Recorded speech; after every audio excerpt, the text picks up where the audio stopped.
Hello, and welcome to another episode of A Spoonful of Species, your go-to place for conservation through baking.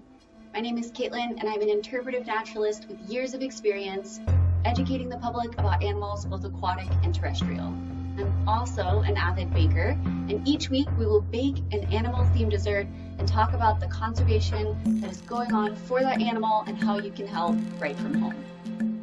This week we are making 3D gingerbread giraffes, and they're very cute and tasty.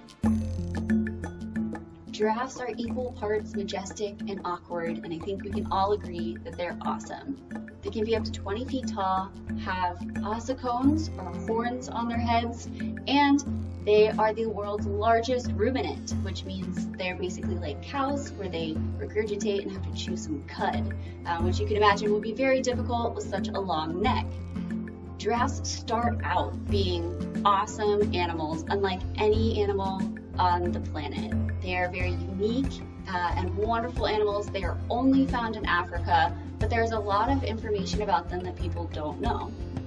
For example, a group of giraffes is called a tower, and these watchtowers of Africa aren't just called towers because of their height, but also because they have great vision, and a lot of other animals will hang out around them to be able to use giraffes to detect danger. So say they see a lion coming, the giraffes are going to see it first because they're so tall.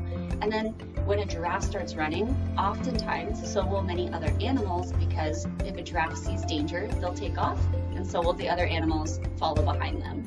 And speaking of running, while giraffes do look a little awkward when they walk or run anywhere, they can run at speeds of up to 35 miles per hour, which is pretty fast when you consider just how large they are. To make the gingerbread, you will need 1 cup of light brown sugar, 1 cup of molasses, 1 cup of vegetable shortening, 1 tablespoon baking soda, 1 egg beaten, 1/2 teaspoon of salt, 2 teaspoons of baking powder, 1 tablespoon of ginger, 1/2 teaspoon of cinnamon, 1/2 teaspoon of cloves, 4 to 4.5 cups of flour, 1/4 cup of cold water, and 1/2 teaspoon of allspice. In a saucepan, combine the brown sugar, molasses, and shortening, and then heat on a medium heat until the mixture is melted and smooth, stirring frequently. Next, remove from heat and mix in 1/4 cup of cold water mixed with baking soda. It should start to bubble. Set this aside for about 10 minutes to cool. Then mix together your salt, egg, baking powder, and spices, and then add that to the molasses mixture and mix until incorporated. Transfer this into a mixing bowl and add in flour 1 cup at a time, mixing until a dough forms. Refrigerate the dough for about 2 hours, then roll out, cut them into shapes, and bake at 350 degrees Fahrenheit for about 7 to 10 minutes. To make the giraffe shapes, I cut out a simple template of a basic giraffe shape from some parchment paper, and then use that to cut out all of my giraffes, both big and small, and then let those cool again before baking them so that they don't lose their shape. For the legs, I used a large square cookie cutter shape, and then cut that in half, and then cut a notch out of that so that it would fit onto the giraffe body whenever they were baked. Giraffe species have many different spot patterns, and so the spot pattern on your cookies can look however you want them to. And these spot patterns actually are a form of camouflage for giraffes. They stand underneath tall trees, their favorite in Africa being acacia trees, and the light from the sun as it filters in through the trees creates these dappled shadow patterns on the ground that look just very similar to the spots on a giraffe's skin. And the giraffes also have very long necks, and so when they're standing in the shade of those trees and you look at them from far away, sometimes it's really difficult to tell if what's tree and what is giraffe. Giraffes have twice the amount of blood pressure as you or I do in their heads as the rest of their bodies. And this heightened blood pressure actually helps prevent them from doing something that happens to be very frequently, and that's getting head rushes. Can you imagine being 20 feet tall, putting your head all the way to the ground, and then standing up really fast? You would probably get dizzy and maybe see little black spots in your vision and have to have a seat. That would be really difficult for giraffes since they have to put their heads up and down multiple times a day to drink water or eat their food or take care of their young. And so the heightened blood pressure in their head prevents them from getting these head rushes, which allows them to move about their day.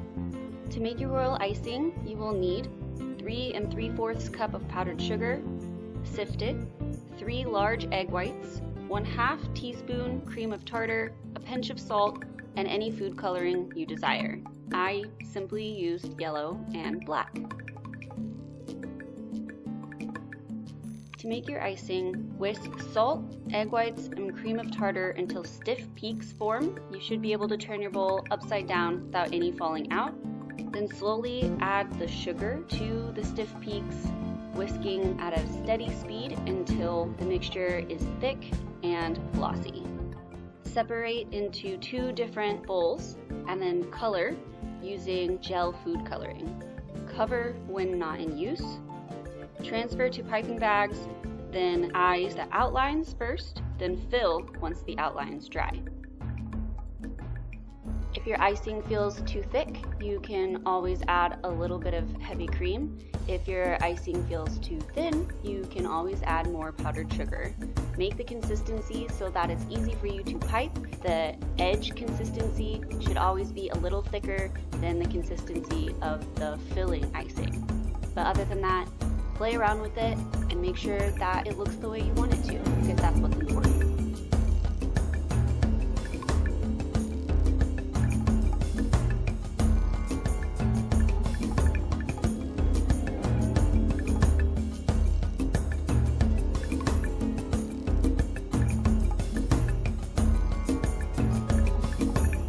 Giraffe tongues are also really fascinating. So their tongues are dark purple, they're very thick, and they're 18 inches long. So that's from my finger to my elbow.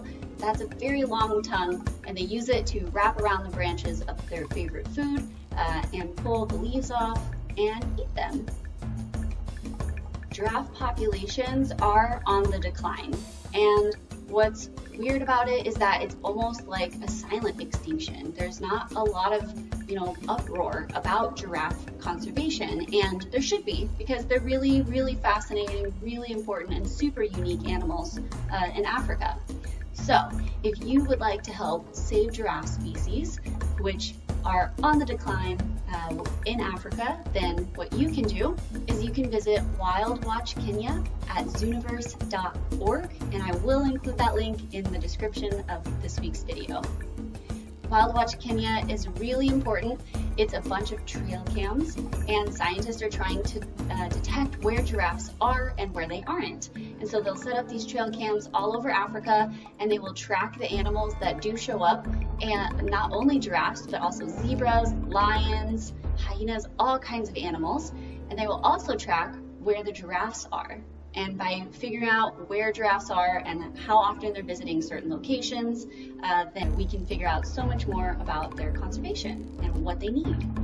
You can also visit and support the Giraffe Conservation Foundation at giraffeconservation.org to see what's going on in a giraffe's world now and what you can do to help out.